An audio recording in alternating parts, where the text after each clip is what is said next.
바로 강남으로 가서 풀대출 받아서 아파트 사야 되지 않겠습니까?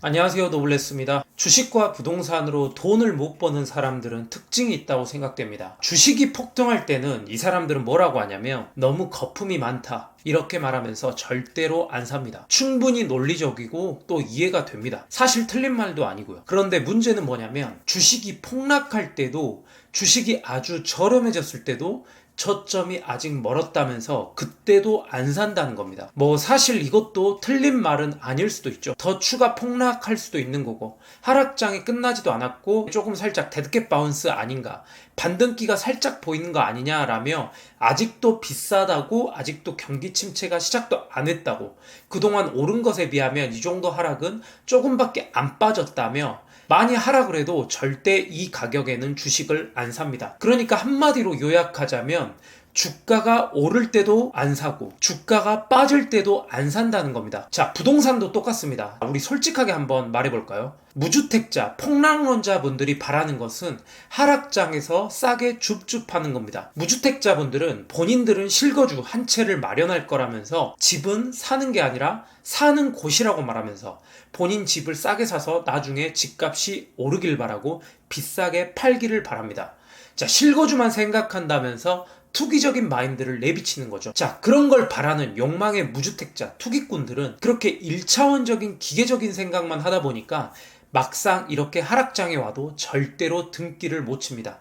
왜냐? 예전에 비해 아직도 비싸다고 생각하기 때문이죠. 하락장일 때는 더 떨어질 것 같거든요. 더 떨어져서 그때 사면 더 이득을 볼 것 같으니까 더 기다려보자라는 심리 때문에 절대 사지 않고 등기를 못 친다는 겁니다. 쉽게 예를 들어서 5억짜리 아파트가 폭등을 해서 10억이 된 아파트가 있다고 쳐봅시다. 폭락론자들은 이렇게 주장할 겁니다. 다시 아파트 값이 마이너스 30%, 마이너스 40%가 오면 무조건 산다고 다짐합니다. 그런데 막상 10억까지 오른 아파트가 6억까지 다시 떨어져도 그들은 절대 그 아파트를 사지 못합니다. 왜냐? 폭락론자, 일명 실거주 투자가 아닌 투기적인 마인드만 가지고 있으니까 과거 5억일 때 가격만 생각하고 모든 생각, 모든 마인드가 거기에 머물러 있는 것이거든요.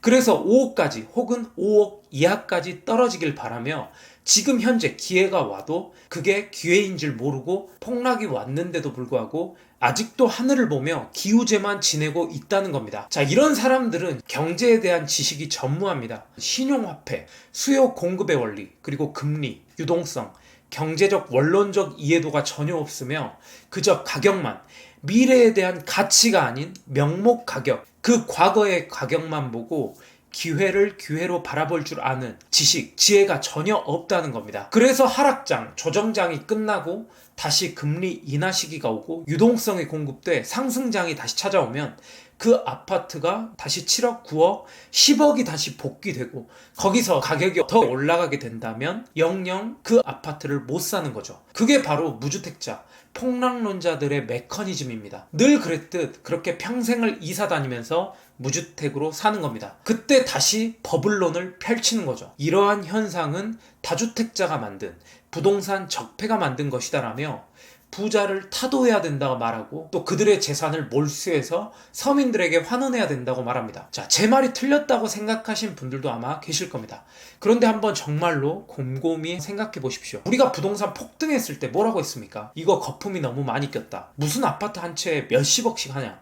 이건 말도 안 된다. 조만간 버블이 꺼질 거다면서 절대 안 산다. 이렇게 말을 했죠. 맞습니다. 저도 그 말에 물론 동의합니다. 2018년 그리고 2021년까지 엄청난 폭등장이 찾아왔죠. 비상식적인 폭등장인 것은 분명합니다. 아파트 한 채에 막 몇십억씩 하는 거 솔직히 이해가 잘 가지 않았습니다. 거품이 조금 빠져야 된다고 생각했고 많은 분들이 아마 그렇게 생각하셨을 겁니다. 여기까지는 저도 물론 이해가 됩니다. 그런데 문제는 실제로 부동산 가격 또 주가가 폭락했는데도 불구하고 이렇게 똑같은 소리를 하고 있다는 겁니다. 지금 뉴스를 보면 아시겠지만 부동산 거래량은 거의 절벽이고 엄청난 부동산 하락장이 찾아왔죠.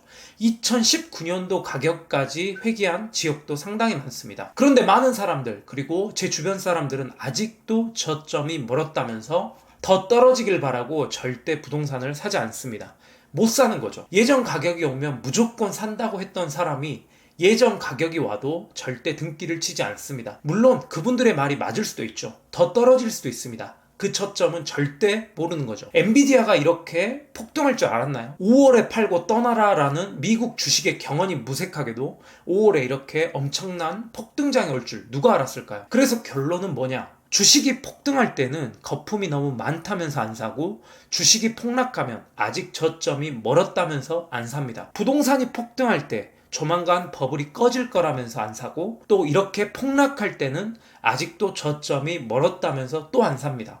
이래도 안 사고 저래도 안 산다는 거죠. 그래서 팩트는 뭐냐면 결국 주식이든 부동산이든 오래 들고 있었던 사람은 대부분 많은 돈을 벌었고, 고점 타령하는 사람들은 돈을 한 푼도 벌지 못하고 아직도 간을 보고 있다는 겁니다. 자, 과거 2000년, 20년 전으로 한번 돌아간다고 생각한다면 여러분들은 지금 뭐부터 하실 겁니까? 뭐 운동을 열심히 한다, 가족과 함께 시간을 보낸다, 주변 사람들 더 많이 사랑한다, 이런 당연한 것들, 기본적인 것은 제외하고 경제적인 관점에서만 본다면 바로 강남으로 가서 풀대출 받아서 아파트 사야 되지 않겠습니까?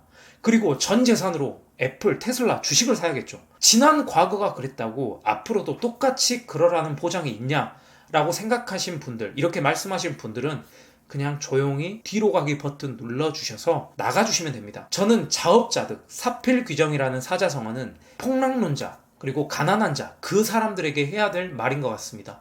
자신의 행동들을 한번 돌이켜 보아야 할 때입니다. 지금 현재 경제적으로 힘들고 가난한 삶을 살고 있다면 세상 탓이 아니라 본인, 내 자신 때문이라는 것을 명심해야 됩니다. 앞으로 부자 되실 분들께 마지막으로 제가 정말로 감명 깊게 봤던 멘탈 영상 그 일부분을 소개해드리며 영상 마치겠습니다. 알리바바 창업자 마윈 회장의 강의 중 일부입니다. 가난한 사람들은 대학 교수보다 더 많은 생각을 하지만 장님보다 더 적은 일을 합니다. 자유를 주면 함정이라 말하고, 작은 사업을 얘기하면 돈을 못 번다고 말하고, 큰 사업을 얘기하면 돈이 없다고 말합니다. 새로운 것을 시도하자고 하면 경험이 없다 말하고, 전통적인 사업이라고 말하면 어렵다고 하고, 새로운 사업을 시작하자고 하면 전문가가 없다고 말합니다. 이들에게는 소름 돋는 공통점이 있습니다. 구글이나 포털 사이트에 쉽게 물어보는 것을 좋아하고, 희망 없는 사람들의 의견을 듣는 것을 좋아합니다. 그들의 인생은 그런 식으로 끝이 납니다. 바빠서, 시간이 없어서, 피곤해서, 나이가 많아서든 생각은 누구보다 많이 하지만 결코 행동으로 옮기는 사람은 많지 않다는 거죠. 방구석에는 일론 머스크고 스티브 잡스고 마크 주크버그지만 정작 현실에서는 아무것도 이룬 게 없죠.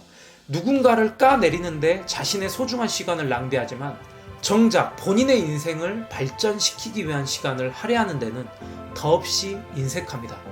그렇게 행동하지 않는 자신의 잘못을 정당화시키려고 이상한 핑계를 또 대죠. 아는 사람이 그거 별로래, 그거 시간이 되게 오래 걸린대, 그렇게 투자하면 절대 안 된대, 차라리 다른 거 할래 등 이런 핑계를 대죠. 하지만 명심해야 될 것은 그렇게 말하는 와중에도 누군가는 그 기회를 잡고 행동하며 스스로를 발전시키고 결국 성공한 인생을 산다는 겁니다.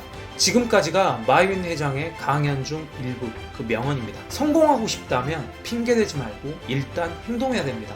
생각을 최소화하고 실행을 최대화해야 됩니다. 가난하게 태어난 것은 당신 책임이 아니지만 가난하게 살고 가난하게 죽는 것은 당신 책임입니다. 자, 가난 앞에서 좌절하고 넘어질 것인가, 그리고 가난 따위 극복하고 무찌를 것인가는 본인 의지에 달려 있습니다. 자, 우리 모두 열심히 살아서 행복한 부자, 그리고 주변을 베풀 줄 아는 따뜻한 부자가 됩시다. 영상 마치겠습니다. 감사합니다.